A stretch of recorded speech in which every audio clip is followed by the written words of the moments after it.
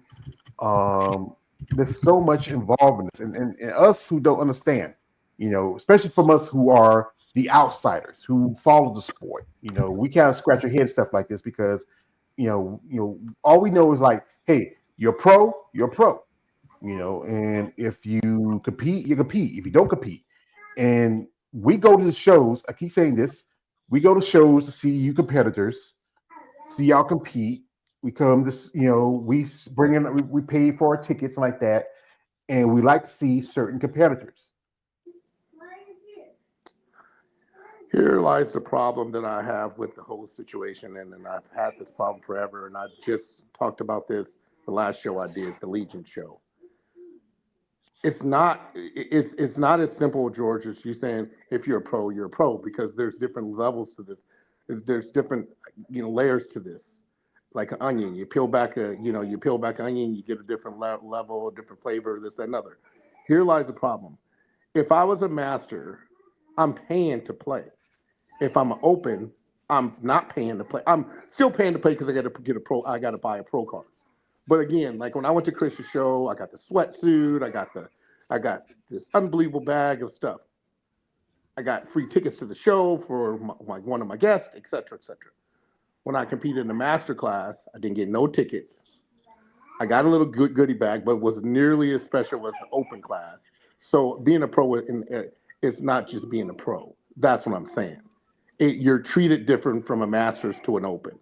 And the thing that I don't understand about it is if that's the case and you're going to have a higher status than me, or I'm going to have a higher status to you being an open competitor than the master, then I think that the open should have to pay more money than the master because I got to not only pay for, I think when I did the Legion show, it was nothing for the open, but when I clicked on the master, it was like, well, you have to pay 150 or 200 bucks to enter the master class. And I was like, whatever, it's 200 bucks, 150, whatever, you pay for it. But why should I have to do that? If I am paying the same amount as myself as being open as a master, why do I have to pay that extra fee and the master doesn't? That's the question. So being a pro is not just being a pro. There's levels to this shit that they don't tell people, when at the time that you get the pro card. Hey, congratulations, you just got your pro card in the master class. But just to let you know, when you go do any of these master shows, you're gonna be paying $200+ as if you're still an amateur. How does that make sense? So what's so special about it? So being a pro is not just being a pro anymore because you're giving all these master pro cards out. You have all these master pro shows. But in order for you to compete in these master pro shows, you have to pay, for your pro card, and you have to pay to enter that class. And that, for me, it just doesn't sit with me very right. But something that I can't control. I mean, am I wrong by thinking this way? Is the question I ask you guys. Why people want to do it though? Like compete in that. Like if you gotta pay and do all that stuff. Like I get it, but it don't make sense. Like I really why want go Jeremy. through I all that? really want to get Jeremy's perspective on this. Okay, all right, no doubt. No. I'm not like I want all you guys' perspective, but Jeremy knows been around a lot, and so I really want to get his perspective and what he think of what I just said. I apologize. My mind has been wandering. So Okay. can you like sum up again what you said? So So sorry. So George said a pro is a pro, and I said a pro is not a pro because as an open competitor, I am treated completely different than a master competitor. So when I did the Legion show, I got a sweatsuit, a great goodie bag. I mean, all this cool stuff. It was awesome. As a master, I got a little bag, a couple things in it. Don't get free tickets like if I was an open. Because I sent Chris a message. I'm like, hey, don't we get tickets as a master pro? He said no. You only get tickets if you're open. My thing is, then why do you give out so many pro cards as master competitors, but they're treated different than open? I don't understand. And because Good then question. a pro is not a pro because there's levels to this shit now. If I do the Legion show, I'm an open. Because I clicked on open, no fee. I show up, get my tickets, get my sweatsuit, all this other stuff. As a master, I get a little goodie bag, but I got to buy tickets and do everything and pay to enter the class as if I was still an amateur. So I don't understand. Now, would that be necessarily a league thing or a promoter thing?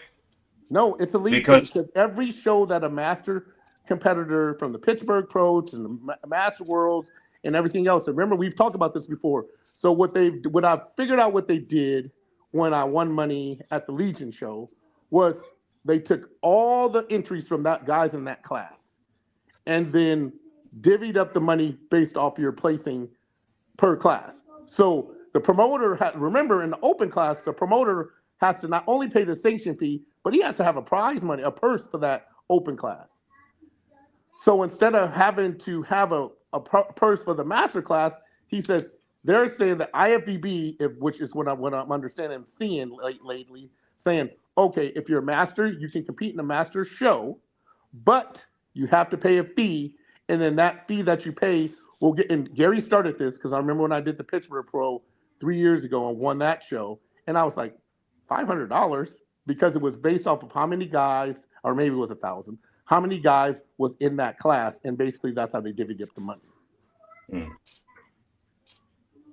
So the promoter of the Masters Well, is there varying promoters for the Masters, or they're all done No, by the the same same promoter. person? So when Tim Gardner, say for instance, I'm doing the Chicago Pro this year, and I'm doing the Tampa Pro, which is 2 of his shows before the Master Olympia. I'll enter the both classes. I'll enter Open, and I will enter Masters. Open, I won't pay anything for, but enter the show. Sign my contract. I'm in the show. Get my tickets from my, significant other, which Tina won't need one because she's a pro too, but she's competing. But again, at the end of the day, when I go to the master's class, I have to pay an entry fee for the master's class, and that's the same promoter. Tim is But the same promoter. but I mean, does Tim do all of the Masters shows? A lot of them, like now they have like the Emerald Cup, and there's a lot of master shows. But no matter, you can go and click on any. So when I went to Legions last year and did Legions, I clicked on Open. All right, cool. Signed the contract, cool. I clicked on Masters, and they said until you pay this $150 or $200, you can't enter the class. Got on my credit card, put my credit card information. Now I'm in that class. Have you asked Tim as to why that is? I have not, but it's been like that for shit. Man, I did Gary's show, the Pittsburgh Master Pro show 5-6 years ago. Well, I'm 51 now, so I don't know. It's been a while, but that's a good question. But so the only reason why I brought that up is because when George says, if you're a pro, you're a pro, and it's not. It's because there's levels to this. If you're an open pro, it's different than if you're a master pro. And then also the ultimate level, the Olympia. Yeah. I mean, there's, as I understand it, very different treatment there. I mean, first of all, travel and accommodations is paid for. But with if them. you heard me what I said earlier, now that with this elimination deal they're talking about, if you're not in the top 15 after elimination round, so you have a choice whether to come to the Olympia and take your chances of making that top 15 and been at those elimination rounds before the Olympia, but during the Olympia weekend. And if you don't, you have to pay for all the stuff that they usually would pay for. How crazy is that? I say just do it the way the other divisions are doing it. I mean, they have a lot more shows. I get that, but the winner of the show, they go. Everybody else, forget it. But Dave Palumbo was saying it's not fair to Jake Woods to have to pay for, 50 athletes per class that qualified, which here's the thing. In the Olympics, and I've competed in the 96 Olympics in Atlanta, Georgia as well. No matter what, USOC paid for every athlete who qualified to compete in the Olympics. They pay for everybody. Pay for your food, your dorm room, everything. So I don't understand why you want to sit here at the end. Again, these classes don't necessarily affect me. I guess if there's over 20 guys in Olympia and I qualified for Olympia and I didn't make the cut, I guess it would. But again, if you're not in the top 15 and none of these classes come time for prejudging, you're out. And if you decide to travel to Vegas to compete and you don't make the elimination round, you've got to all the shit that they would normally cover and pay for, you have to pay for yourself. So basically, what they're using, if you remember, and Dave Palumbo and George, I don't know if you listened to him, said they've been using this format for 38 years at nationals. So why wouldn't you do it at the Olympia? I'm like, well, it's an amateur versus pro show. So how the fuck are you gonna ask that question, Dave Palumbo, who never turned pro? Really? Yeah, it's like I said, I watched the video, and when you talked about it, and Dave, he's one of the I know a while back he said some comments, and that's how I got one interview with Lady, because the comments he said were very controversial. It was like out his ass. We talked about it, and he privatized it. He put it to his private section. Like, I had a video where I did an interview with a lady. She didn't like the interview, so I don't want to delete it, so I just put it in my private section. That's where you do it. And as they're talking to, we talk about Steve Weinberger. And the thing is, a lot of these competitors, they want to compete and you want to be at these shows. But if you have to pay out of your pocket, you got to think about it. You're going to have people coming from China, and I was one China. of the ones. Yeah, and now with politicals going right now, where it's going to be hard to even get into America. It's going to be tough for a lot of competitors to get here, especially if they qualify. And the cost, it's expensive.